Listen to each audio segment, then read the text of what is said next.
Hello mga ka-explorer! Welcome back to my channel. Dito sa video ito ay ituturo ko sa mga mayroong ING Bank account dito sa Pilipinas kung paano maglipat ng fund from my save account to my pay account. So ipapaliwanag ko din sa inyo kung ano ang kaibahan ng my save account sa my pay account sa loob ng ING account. Okay, tara guys! Punta muna tayo sa aking ING dashboard account. Login muna tayo. Okay. Ayan. So, dalawa po ang magiging account mo sa ING kapag nag-download ka nito at nag-create ng account. Napakadali lang. Isang valid ID lang. Maaari ka na magkaroon ng ING bank account. Okay. So, ito po ay international. Napakaganda po ng bank na ito. At mataas din yung yearly interest sa savings. Kumpara sa lahat ng mga bangko sa Pilipinas. Okay, so ngayon, tuturo ko sa inyo kung paano ilipat ang my save fund papuntang my pay account. Okay? So, dito kasi sa my save account, wala ditong instant fund transfer. So, naka-pesonet ito. Ibig sabihin, may cut-off. Okay, so, halimbawa, umaga ka mag-send 9, darating ng hapon. Hindi siya instant. Okay, so, dito naman sa my pay account, pag nag-transfer ka sa ibang bank, instant siya. Gagamitin mo yung InstaPay. Okay, kaya ililipat ko yung fund sa my pay account kasi magta-transfer ako sa aking Union Bank na kung saan ipapakita ko din ngayon sa vlog na ito. So okay, tara na mga ka-explorer, simulan na natin. Ipapakita ko sa inyo kung paano mag-transfer ng fund or maglipat ng fund from my save account to my pay account. Okay, so click natin itong my save account.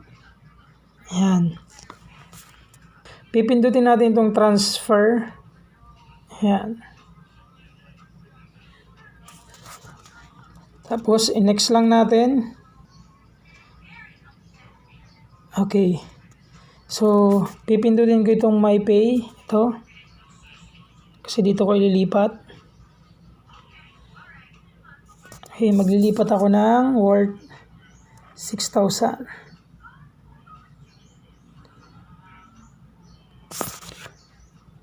Okay.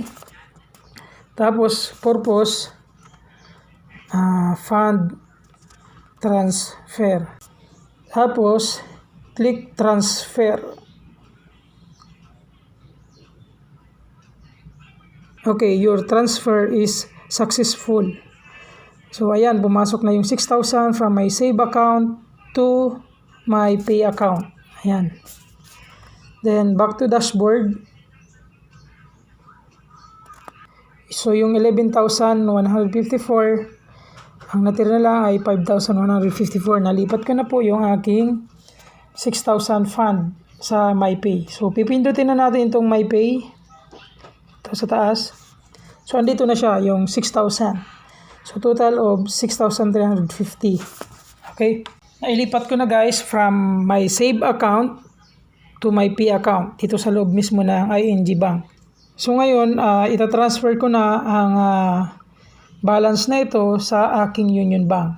So ang kailangan kong gawin ay kunin ko muna yung bank account number ng aking Union Bank. So pupunta ko ngayon sa aking Union Bank. Okay, naka-fingerprint din to.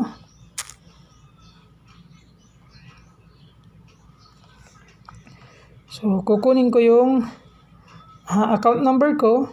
A few moments later.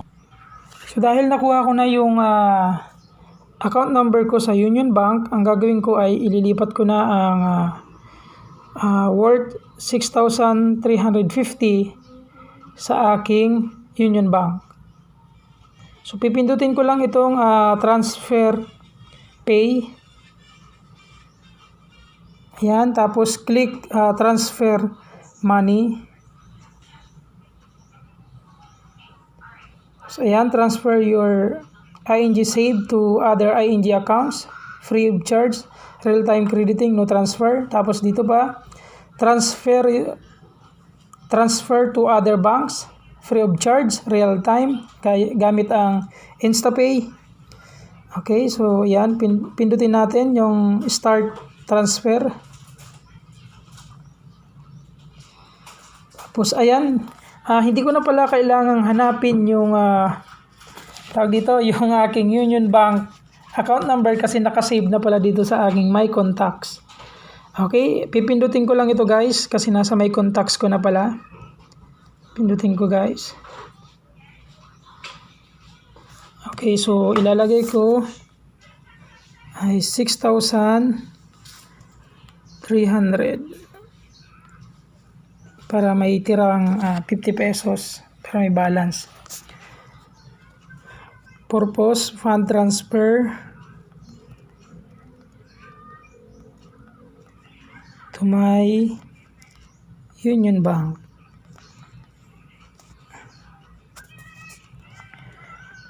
Okay, so make sure na tama yung Union Bank account.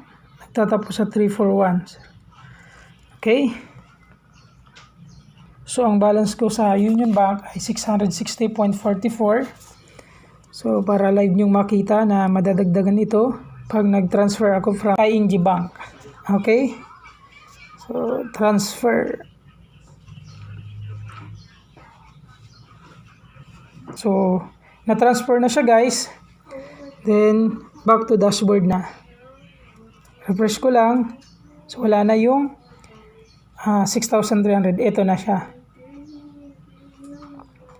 Ayan na yung info, yung detail na na-transfer ko na yung 6,300 January 17, 2021 sa aking Union Bank account from my P account to my Union Bank account. Okay, so titingnan natin yung aking Union Bank kung ando na yung fund.